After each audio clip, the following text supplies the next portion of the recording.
Hi, it's Veronica, and I would like to talk about I hate you, especially when kids tell us this. Because I have a story about this, and before I get there, it's just me being stepmom for 8 years and over 8 years, and being mom for 3 years. So I'm talking from my own experience here. So we say I hate a lot. I hate this color on me. I hate being on a camera.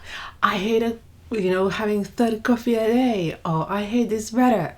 We say it a lot. Yet when kids tell us, "Oh, I hate you," or "I hate something," a lot of us goes, "Yeah." So let me share a brief story about this and how that really made me think about like what we do when kids say, "I hate XYZ." A few months ago, I was in the soft play with my little one. He was, like 2.5-ish. And it was a older boy who just ran around and just pushed him.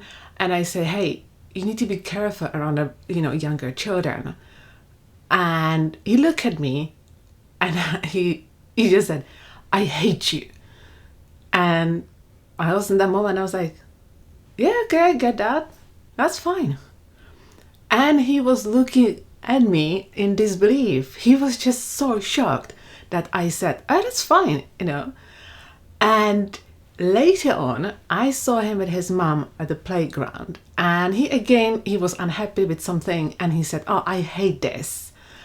And his mom told him, "We don't know that word. Don't say it." And please, this is no judgment about the mother. I'm not judging the mother at all. It just made me think about what I did with my stepdaughter when she was little, and how do I want to approach I hate with my little one as we go.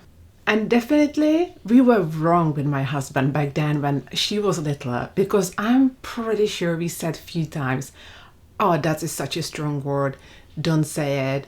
Or I hear people saying, "We don't know this word." And we're like, "Well, he used it, so obviously he knows that word, right? So don't tell him you don't know that word." But I know that like a lot of parents, including myself back then, I said, "This is just too strong. We don't say this stuff. Okay, that's not nice." But thinking now, it's just wrong, because we don't let the children, if we correct them and saying, "That's not nice, that's too strong," whatever, we don't let them express themselves, because they share something with us. They share like, "I hate you, I hate this." They are sharing it from upset, anger, their tantrums, they are raging, they have a lot of feelings they don't know yet how to process. And we tell them, "That's wrong, don't say that." Can you imagine now, as a grown-up, if you say to your friend, "Oh, I hate when my coffee gets cold," and she will go, "Don't say that, that's too strong, that's not nice." Or you said, "Ugh, I hate this color on me," and your friend instead telling you, "Yeah, well, it's not that good, or yeah, choose different color," or "No, you look actually really great in that color," she would say, "Don't say that, that's not nice. You don't say these things. That's too strong." I was like, you probably go and like, "What are you talking about? What are you telling me? I'm just saying I hate this weather, and now you're telling me that's not nice?" You would go and think that your friend went a little bit crazy, right? So let's don't dismiss children's feelings, because they don't, it doesn't matter how old they are, they still need to learn about emotional intelligence. It's our work to do that. It's our responsibility to teach them that there are more words and more feelings than just hate. And I get it. They say it when they're angry, when they're really mad at you. But what child knows that? Just like, if the boy would know like better, he could come and say, instead of "I hate you," he could say, "How dare you talk to me that way? I didn't do anything wrong." He could maybe speak up differently if he knew when he's older. But at his age, he just didn't know better. Or he just like is not, right there. Like my little one, he's 3. We dealing with the speech delay due to being bilingual, and I get it. Like, when he gets angry, he doesn't tell me "I hate you." He tells me to stop it, or "Don't do that." But I'm there to support him. I'm there to help him to process all the emotions and feelings that he is having, because he needs to. I need to be there for him, to support him, and just, can you imagine if baby is crying and you're just like, don't cry. Now most of us now know how much damage that would do later on if we will keep telling kids, don't cry, don't moan, don't whine. We know later on, very soon will create a lot of damage. So when they said, I hate you, they say it for a reason. So let them be, let them hate you for a little bit. That's okay. Quite recently, I had a chat with a friend of mine who has a daughter, 13-year-old, so same age as my stepdaughter. And she said, it's a lot, all the feelings and emotions and the hormones. It's just like she's a little bit of a different person, and I sometimes don't know how to talk to her. And I said, what helped me like a while back? I started talking to my stepdaughter the way I wish people talked to me when I was her age. And that just, that kind of blowed my mind when I figured it out. Because suddenly I got like, we need to adjust the way we talk to toddlers, right? And we need to talk to teenagers differently. But at the same time, we want to connect with them. And talking to them the way we wish people talk to us when we were their age is great communication tool. And very often we joke with my husband that my stepdaughter was our first parenting pancake. The one you have to throw it away. And obviously we wouldn't throw it away, my stepdaughter. But we learned a lot, while we were kind of raising her here, or like working with her and parenting or step-parenting her. We figured out a lot of things. And I hate you was one of the things we went wrong when we correct her and we said, you can't say it.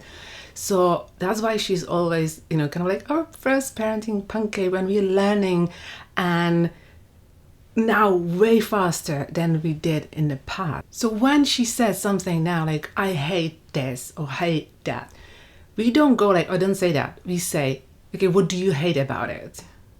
And this is not about dismissing what she said. This is no patronizing. It's like, okay, what do you hate? For example, food,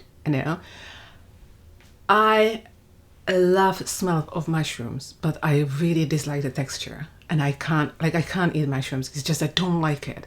And I could say I hate them. I do hate the texture, really. It's gross. But if she says I hate mushrooms, I say, why do you hate them? And it's about creating conversation with her, finding out more about herself, and me about getting and understanding her. But mainly when I say, okay, what do you hate about it? Then she can not have, like, we cannot, in a way, we don't give her opportunity to say, oh, just because, or everything. It's like, what everything? So we really digging. The another problem with our reaction with, I hate you or I hate, is that really often we make it about ourselves, straight away. If the boy at the playground told me, I hate you, I could go very easily, oh my God, I overreacted, or I said something wrong, or now he can go to his mom and he will tell what happened and she will come and tells me off, or whatever. If she, what if she saw me and now she's gonna go mad at me? I could make it really easily about myself, but I didn't. I stopped myself. I accept his feelings. Yeah, good, perfect. Moving on, because I knew I did right. I was right to tell him off for pushing my child. So there's nothing, I couldn't go and just be upset about, or I cannot justify. I was right, he was right. Moving on. So this is why I strongly believe that I hate you is not a bad thing. With that said, when or if my stepdaughter comes or my child tells me I hate you, especially stepdaughter, because she's older, so she would probably mean it more than my little toddler. I will still acknowledge that. I will still, okay, I get it. I get that you hate me right now. That's fine. Probably will go and have a little cry somewhere private. But that's just normal. That's just normal reaction. It's like she has the right to hate me at that moment or forever. And I have the right for my way, how I react to it. So just let them be, let them hate you, let them hate something. And meanwhile, Let's teach them emotional intelligence. Let's teach them about emotions. Let's support them to process all the big feelings they have, because like toddlers, that teenagers, they are really similar. Really, they're going through so many changes that sometimes it's just really hard to be toddler or teenager. And let's hope they will never tell us I hate you, right? Thank you very much for watching and listening. Please do subscribe, comment, leave your feedbacks, whatever you'd like to do, and talk to you soon.